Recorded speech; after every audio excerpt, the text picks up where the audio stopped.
Next topic हमारा है carpet area. Carpet area हमने जैसे कि अभी प्लिंथ एरिया पढ़ा था, उसी तरीके से कारपेट एरिया है। तो कारपेट एरिया में जैसे लिखा है, इट इज यूजफुल, लिवेबल और lettable area. It includes the wall area, it excludes the wall area, sorry, it excludes the wall area. इसके अंदर वॉल का एरिया नहीं आएगा। It excludes the wall area. Excluded the circulation area like veranda, corridor, lift, passages etcetera. Non-livable area like kitchen, pantry, stores, entrance to the different rooms. तो जो carpet area है आपका, carpet area के अंदर सिर्फ आपका जहां पे हम रह रहे हैं जो लिवेबल एरिया है, सिर्फ वही कारपेट एरिया के अंदर आएगा। कॉरिडोर्स उसके अंदर नहीं आएंगे, लिफ्ट उसके अंदर नहीं आएगी, पैसेज उसके अंदर नहीं आएगा। वॉल्स को बनाने के लिए जो जगह लगती है, ठीक है, जहां पे वॉल्स बनी हुई है, ठीक है, वो एरिया जो है आपका कारपेट एरिया के अंदर नहीं आएगा। In general it is the area which we like to place carpet over the floor. 50 to 65% of the plinth area of the residential building are considered as carpet area। यानी कि हम कह सकते हैं कि जो प्लिंथ एरिया है, plinth area के 50 से लेकर 60% तक जो एरिया होगा वो आपका कारपेट एरिया होगा। प्लिंथ एरिया के अंदर हमने तो अगर हम डिफरेंस देखें प्लिंथ एरिया और कारपेट एरिया के अंदर, तो प्लिंथ एरिया के अंदर हमने जो वॉल का एरिया था वो हमने कैलकुलेट किया था। सिर्फ प्लिंथ एरिया के अंदर हमने क्या किया था, जो एक्सक्लूड किया था वो बरांडा और कॉरिडोर, लिफ्ट, पैसेज, ये सब हमने क्या करा था उसके अंदर एक्सक्लूड किया था, ठीक है। मगर जो कारपेट एरिया है, कारपेट एरिया के अंदर हमने जो वरांडा है, कॉरिडोर है, उसको तो एक्सक्लूड किया ही है, जबकि हमने इसके अंदर किचन, पेंट्री, स्टोर्स, जो कवर्ड एरिया है, किचन कवर्ड एरिया है, पेंट्री कवर्ड एरिया है, स्टोर्स कवर्ड एरिया है, उनको भी हमने एक्सक्लूड कर दिया, क्योंकि ये कारपेट एरिया नहीं है, because these are the not livable area, ठीक है। तो इसके अंदर जो एक्स्ट्रा आइटम एक्सक्लूड हुए कारपेट एरिया के अंदर, उसमें किचन एक्सक्लूड हो गया आपका, और पेंट्री एक्सक्लूड हो गया आपका, और स्टोर भी आपका एक्सक्लूड हो गया, स्टोर्स भी आपका एक्सक्लूड हो गया। दूसरा इसके अंदर क्या एक्सक्लूड हुआ कि जो वॉल को बनाने में, मान लीजिए जैसे ये रूम है और इसमें इतने एरिया में क्या है आपकी वॉल, ये वॉल को बनाने में एरिया लगा, तो ये जो वॉल वाला एरिया है ये भी एक्सक्लूडेड है, इसके अंदर ये भी एक्सक्लूडेड है, ये वॉल वाला एरिया भी एक्सक्लूडेड है। तो अगर हम नेक्स्ट वाली फिगर में हमें समझ में आ जाएगा, तो जैसे कि अगर हम प्लिंथ एरिया और कारपेट एरिया में डिफरेंस देखें, तो प्लिंथ एरिया आपका जो वॉल का एरिया है, प्लिंथ एरिया के अंदर जो वॉल का एरिया है, ये जो आपको वॉल का एरिया दिख रहा है, ये एरिया भी प्लिंथ एरिया के अंदर कैलकुलेट किया गया है।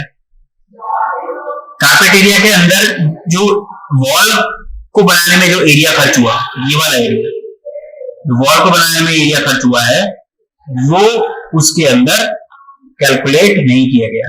कारपेट एरिया के अंदर ये वाला एरिया, ये जो हैश्ड वाला एरिया है जिसमें वॉल बनी है, वो एरिया हमने कैलकुलेट नहीं किया।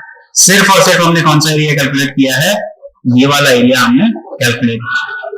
कारपेट एरिया के अंदर सिर्फ हमने ये वाला एरिया कैलकुलेट किया, this area, only this area is calculated. I hope आप लोगों को समझ में आ गया होगा कि सिर्फ ये एरिया हमने कारपेट एरिया के अंदर रखते हैं, जो वॉल है उसको हम एक्सक्लूड कर देंगे। This is the carpet area. तो this is the difference between the carpet area and plinth area. Next is the example. अब हम एक बड़ा एग्जाम्पल देखते हैं अप्रोक्सीमेट कॉस्ट निकालने के लिए। तो पहला एग्जाम्पल है आपका अप्रोक्सीमेट मेथड का, इसको हम देखते हैं। Prepare an approximate estimate of a building project where the total plinth area of a building is 80 square meter.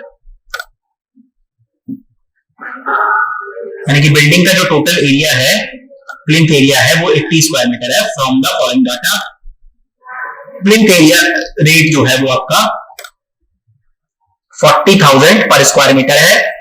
Cost of water supply, यानी कि जब भी आपका पानी, जब वाटर उसके अंदर रिक्वायरमेंट होगी, कंस्ट्रक्शन के लिए वाटर की रिक्वायरमेंट होगी, तो वो जो है आपका 7.5% of the cost of the building, जो भी बिल्डिंग की कॉस्ट होगी उसका 7.5% जो है वाटर चार्जेस लिया जाएगा। Cost of sanitary and electrical installation, यानी कि जो भी आप इलेक्ट्रिकल और सैनिटरी इंस्टॉलेशन करोगे उसका जो खर्चा आएगा वो 7.5% बिल्डिंग की कॉस्ट का, जो भी बिल्डिंग की कॉस्ट आएगी उसका 7.5% जो आएगा आपका इलेक्ट्रिकल इंस्टॉलेशन का खर्चा आएगा। कॉस्ट ऑफ आर्किटेक्चरल फीचर्स, अगर हमें उसके अंदर कुछ आर्किटेक्चरल एडवांसमेंट बिल्डिंग के अंदर देने हैं तो वो 1% of the building cost, building की कॉस्ट का 1% आपका आर्किटेक्चरल फीचर्स होंगे। Cost of roads and lawns, अगर हमें रोड और लॉन्स वहां पे बनाने पड़ रहे हैं तो 5% ऑफ द बिल्डिंग कॉस्ट, यानी कि बिल्डिंग की जो भी कॉस्ट है उसका 5% जो है आपका ये रोड्स और लॉन में खर्च होगा। कॉस्ट ऑफ कंटिंजेंसीज, ठीक है, कंटिंजेंसीज का मतलब अनफोर्सीन जो खर्चे आ जाते हैं, फ्यूचर में जो खर्चे आ जाएंगे उसको जो है आपको 4% ऑफ द बिल्डिंग कॉस्ट का 4% लिया जाएगा।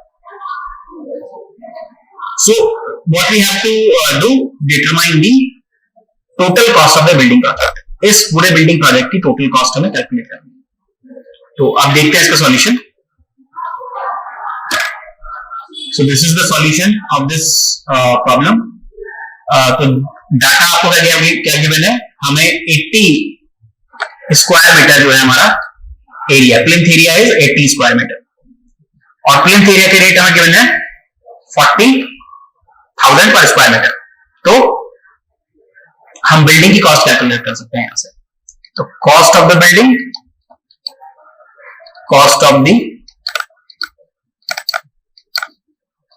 बिल्डिंग कितनी हो जाएगी आपका, प्लिंथ एरिया इनटू रेट, यही होगा। प्लिंथ एरिया कितना गिवन है आपका 80 स्क्वायर मीटर,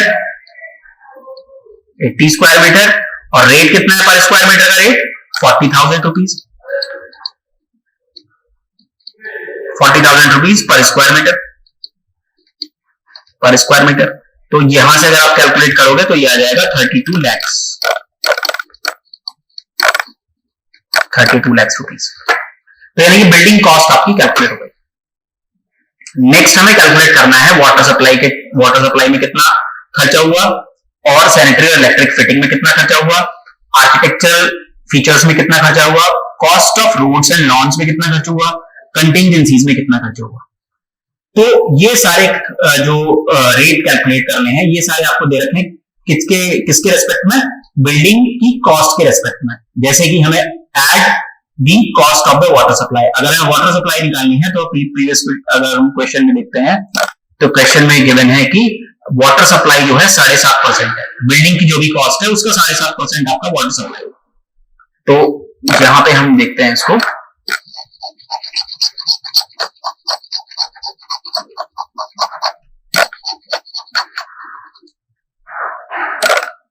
यानी कि अब अगर मुझे वाटर सप्लाई निकालना है, वाटर सप्लाई कॉस्ट, तो क्या होगा, बिल्डिंग कॉस्ट का, जो भी बिल्डिंग कॉस्ट है, बिल्डिंग कॉस्ट का 7.5%। तो जैसे ये वाटर सप्लाई दे रखा है, तो वाटर सप्लाई क्या है 7.5%, तो बिल्डिंग कॉस्ट कितना आएगा आपका 32 lakhs, और 7.5% अगर इसका निकाल देंगे तो ये आपका आएगा 2,40,000। तो ये आपका आ गया क्या, ये आपका आ गया वाटर सप्लाई चार्जेस। नेक्स्ट इसी तरीके से हम देख सकते हैं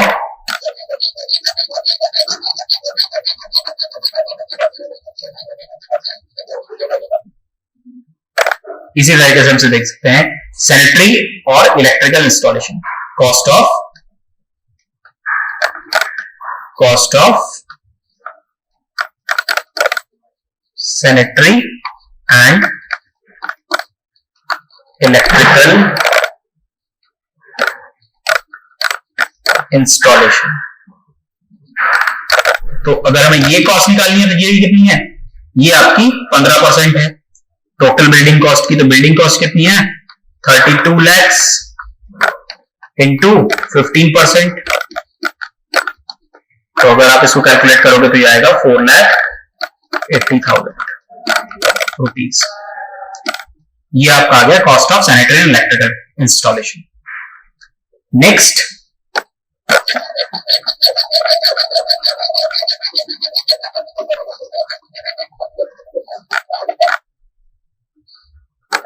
नेक्स्ट है आपका आर्किटेक्चरल फीचर्स। कितना खर्चा हुआ आपके आर्किटेक्चरल फीचर्स में।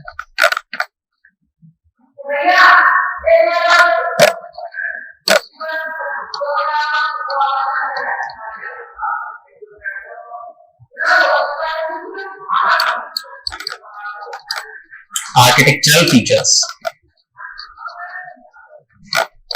तो आर्किटेक्चरल फीचर्स में खर्चा हुआ आपका 1%, यानी कि टोटल बिल्डिंग की कॉस्ट का 1% जो है आपका आर्किटेक्चरल फीचर्स में खर्चा हुआ।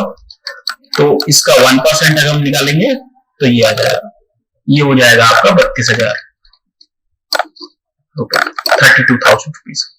ये आ गया आपका आर्किटेक्चरल फीचर्स में। नेक्स्ट हम देखते हैं इसके अंदर,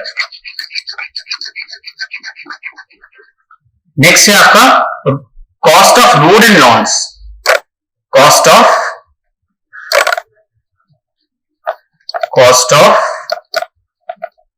roads and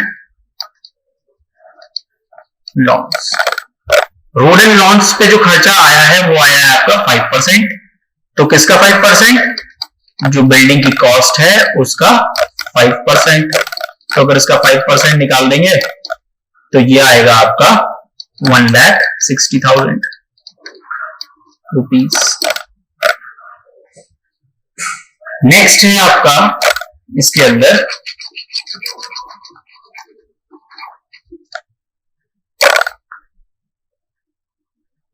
contingencies charges. Contingencies, तो कॉन्टिजेंसीज कितना रहता है, ये आपका 4% रहता है। तो टोटल बिल्डिंग कॉस्ट का, जो भी बिल्डिंग कॉस्ट है आपकी, उसका 4% आपका कॉन्टिजेंसीज चार्जेस हो गया।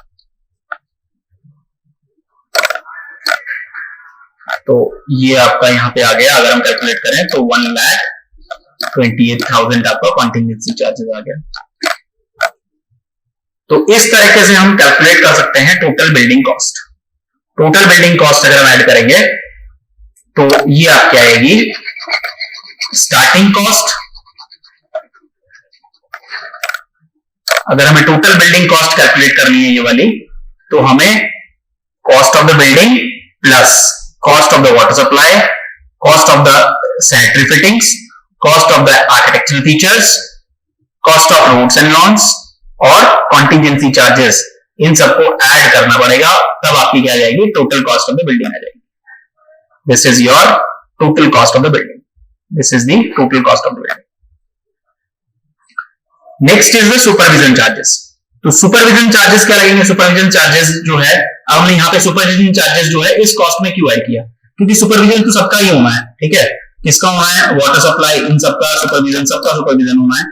तो क्या करेंगे, जो भी ओवरऑल कॉस्ट निकल के आ जाएगी उस पे सुपरविजन चार्जेस लगाएंगे। तो किस पे लगेगा, जो भी आपका टोटल कॉस्ट निकलेगी 42,40,000, इस पे आपका सुपरविजन चार्जेस लगेगा। तो सुपरविजन चार्जेस कितना है, 8%। तो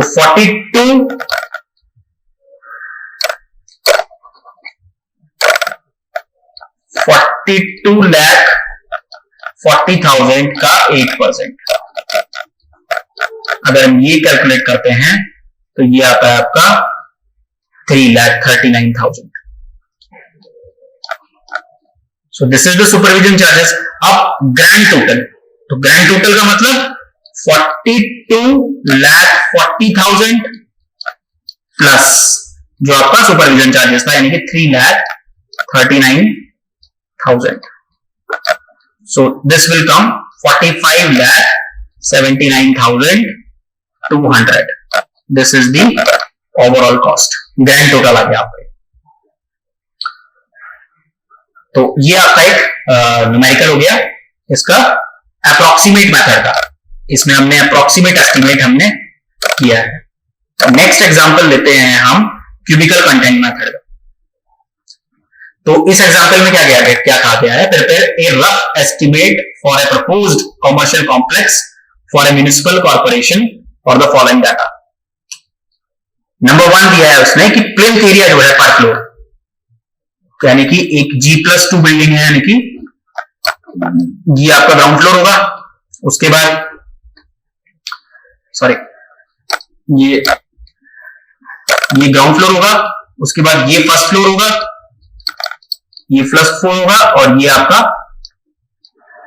सेकंड फ्लोर होगा। तो this building is called G+2, ये G+2 बिल्डिंग कहलाती है, G+2 यानी ग्राउंड फ्लोर और उसके ऊपर 2 फ्लोर और। तो height of the each story, यानी कि यहां से लेके यहां तक की हाइट कितनी है 3.5 मीटर, यहां से लेके यहां तक की हाइट 3.5 मीटर और यहां तक की हाइट भी 3.5 मीटर। Cubical content rate, cubical content rate उसने कहा कि 1 मीटर क्यूब को बनाने के लिए जो खर्चा आ रहा है वो आपका आ रहा है 1000 रुपया। This is the cubical content rate. Plinth area सबसे स्टार्टिंग में दिया उसने प्लिंथ एरिया, तो प्लिंथ एरिया कितना है पर फ्लोर, यानी कि जो निचले वाला ग्राउंड फ्लोर है उसका प्लिंथ एरिया भी कितना है 500 स्क्वायर मीटर और इसका प्लिंथ एरिया भी 500 स्क्वायर मीटर है और इसका प्लिंथ एरिया भी 500 स्क्वायर मीटर है। सबका प्लिंथ एरिया 500 स्क्वायर मीटर है। ऐसा भी हो सकता है कि निचले वाले फ्लोर का प्लिंथ एरिया कुछ और हो, ऊपर वाले फ्लोर का प्लिंथ एरिया कुछ और हो, उससे ऊपर वाले फ्लोर का प्लिंथ एरिया कुछ और हो, क्योंकि प्लिंथ एरिया क्या है कवर्ड एरिया होता है। तो ऐसा हो सकता है कि निचली साइड में कवर्ड एरिया ज्यादा हो, ऊपर साइड में कवर्ड एरिया कम हो, ठीक है। तो प्लिंथ एरिया क्या हो सकता है, हर एक फ्लोर पे अलग अलग हो सकता है। तो इसने क्या किया कि हर एक जगह पे प्लिंथ एरिया क्या है सेम है, 500 स्क्वायर मीटर जो प्लिंथ एरिया है वो हर जगह पे। नेक्स्ट में उसने क्या किया, provided for following as a percentage of structural cost. तो उसके बाद जैसे पहले वाले क्वेश्चन में था कि जब बिल्डिंग बनाएंगे तो सैनिटरी अरेंजमेंट हमें करना पड़ेगा, इलेक्ट्रिफिकेशन भी हमें करना पड़ेगा, फ्लक्चुएशंस ऑफ रेट का भी इसके अंदर प्रावधान लिया गया है कि अगर रेट फ्लक्चुएट हुए हैं तो उसका भी हमने 5% ले लिया कि बाय द वे मान लिया रेट जो है वो आपके 5% बढ़ जाते हैं, तो वो उसको भी हमने पहले से ही कैलकुलेट करके चल रहे हैं। कॉन्ट्रैक्टर्स प्रॉफिट यहाँ पे उसने 10% लिया है और कॉन्टिंजेंसीज यहाँ पे लिया है उसने 3%। तो नेक्स्ट आप इसका सॉल्यूशन देखते हैं। तो क्यूबिकल कंटेंट, तो क्यूबिकल सबसे पहले हम देखते हैं कि टोटल क्यूबिक कंटेंट हमारा कितना बन गया। हमें पता है कि हमारे 3 फ्लोर है, हमारे 3 जो है 3 फ्लोर है, यानी कि जो पहला फ्लोर है वो कौन सा है आपका ground floor, first floor is the ground floor, second floor जो है आपका फर्स्ट, यानी कि ये जो सेकंड है वो आपका फर्स्ट फ्लोर है और जो थर्ड है वो आपका है फर्स्ट फ्लोर, सेकंड ये है आपका सेकंड फ्लोर। तो आपके पास टोटल 3 क्यूबिक कंटेंट है, ठीक है। तो यानी कि जैसे ये सिंपल हम कहें कि ये है आपका, तो इसमें ये आपका ग्राउंड फ्लोर हो गया, ये फर्स्ट और ये सेकंड, तो टोटल कितने हो गए 1 2 3 1 2 3 3 फ्लोर हो गए। तो इसमें हमें देखना है तो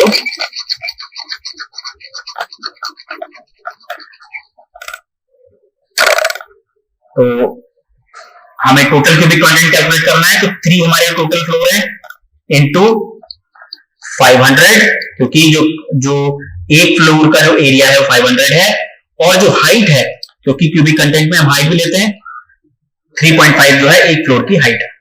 तो टोटल 3 फ्लोर को अगर हम कैलकुलेट करें तो ये आपका आ जाएगा 5250 मीटर क्यूब। तो इतना क्यूबिकल कंटेंट हमें कंस्ट्रक्ट करना है और उसने कहा कि 1 क्यूबिक मीटर को कंस्ट्रक्ट करने के लिए आपका 1000 खर्चा आता है, 1000 रुपीज खर्चा आता है। तो 5250 मीटर क्यूब को कंस्ट्रक्ट करने के लिए कितना आएगा, 5250 into 1000 is equal to 5250 000 rupees, यानी कि 52,50,000 रुपए खर्चा आएगा। तो दिस इज द आंसर।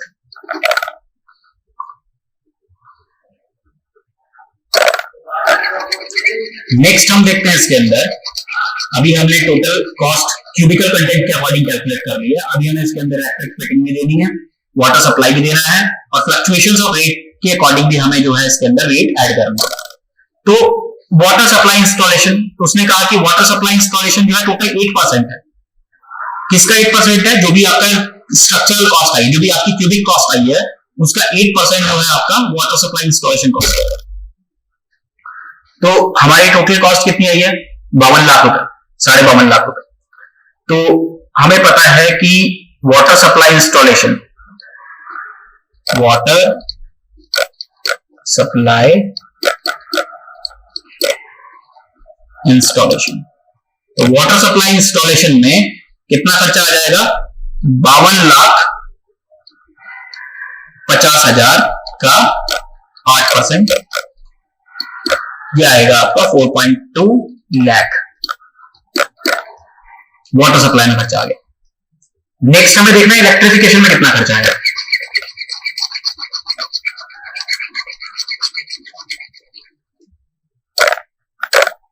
तो इलेक्ट्रिफिकेशन,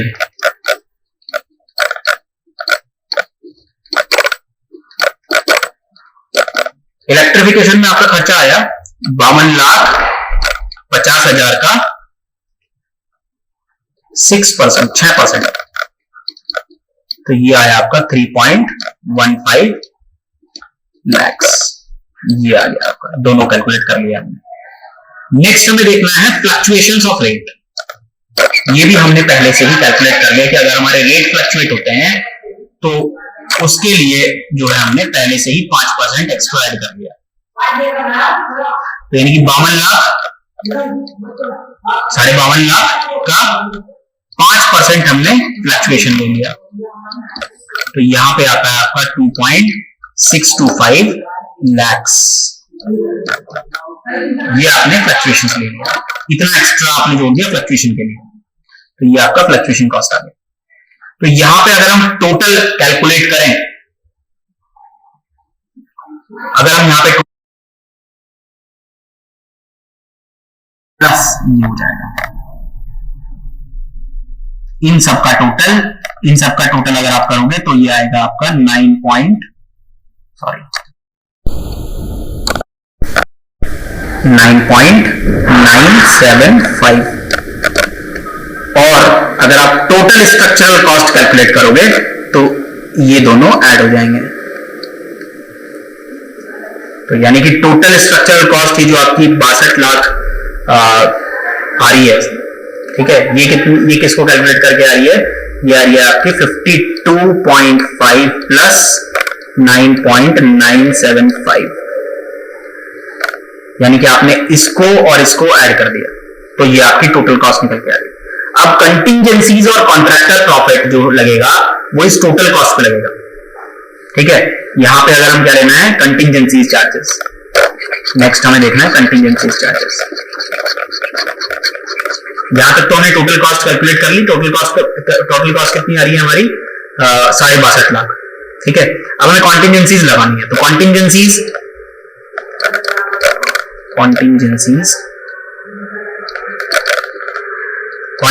कितना है? 3% है। 3% इस पे total structural cost, sorry total cost, ठीक है। टोटल कॉस्ट यानी कि इसके अंदर वाटर सप्लाई की कॉस्ट भी आ गई, इलेक्ट्रिफिकेशन की भी आ गई, सब आपकी फ्लक्चुएशन की भी आ गई।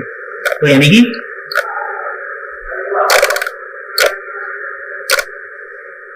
कि 62475 का 3%, ये आया आपका 1.875 lakhs। इतना खर्चा आ गया आपका कॉन्टिंजेंसीज में। नेक्स्ट हमें देखना है कि हमने जो कॉन्ट्रैक्टर्स को लगाया है इसको काम करने के लिए, उसको भी तो प्रॉफिट देना पड़ेगा, कॉन्ट्रैक्टर को भी तो प्रॉफिट देना पड़ेगा। तो कॉन्ट्रैक्टर को भी क्या करेंगे? जो टोटल मकान की कॉस्ट आई है, जो टोटल उस बिल्डिंग की कॉस्ट आई है, उसका 10% लेंगे। तो टोटल बिल्डिंग की कॉस्ट कितनी आई है आपकी? 62.475, और इसका 10% जाएगा किसको, कॉन्ट्रैक्टर को। तो ये आ गया 6.247 lakhs, ये आपका चला गया कॉन्ट्रैक्टर। अब हमें कैलकुलेट करना है टोटल कॉस्ट, तो यानी कि ग्रैंड टोटल। हम total cost formula grand total कि पूरा कितना खर्चा आ गया, कॉन्ट्रैक्टर को मिला के भी, कॉन्टिजेंसीज को मिला के भी, वाटर सप्लाई, फ्लक्चुएशन, सबको मिला के टोटल जो ग्रैंड टोटल बना वो कितना बना। तो ग्रैंड टोटल अगर हम कैलकुलेट करेंगे तो हम क्या करेंगे, टोटल कॉस्ट, बिल्डिंग की जो टोटल कॉस्ट निकल के आई है उसमें कॉन्टिजेंसीज जोड़ देंगे और कॉन्ट्रैक्टर्स प्रॉफिट जोड़ देंगे। तो टोटल कॉस्ट कितनी निकल के आई थी आपकी 62.475, जिसके अंदर सारा खर्चा है इसका, जो क्यूबिकल कंटेंट है वो भी है, वाटर सप्लाई भी है, इलेक्ट्रिफिकेशन भी है, फ्लक्चुएशंस भी है, सब है इसके अंदर। प्लस उसके बाद इस टोटल कॉस्ट पे लगा कॉन्टिजेंसी, इस वाली कॉस्ट पे लगा कॉन्टिजेंसी चार्जेस और कॉन्ट्रैक्टर्स प्रॉफिट। तो इस पे कॉन्ट्रैक्टर्स प्रॉफिट जो कॉन्टिजेंसी लगा वो कितना बना 1.875, ये कॉन्टिजेंसी बना, और 6.247 ये आपका कॉन्ट्रैक्टर्स प्रॉफिट बना। तो अगर इन सबको हम ऐड कर देंगे, तो आपका आएगा 70.596 lakhs। तो ये आपका टोटल खर्चा आ गया। तो ये आपका 70.596 lakhs, ये आपका टोटल खर्चा आ गया। तो हमने आज जो है इसमें पढ़ा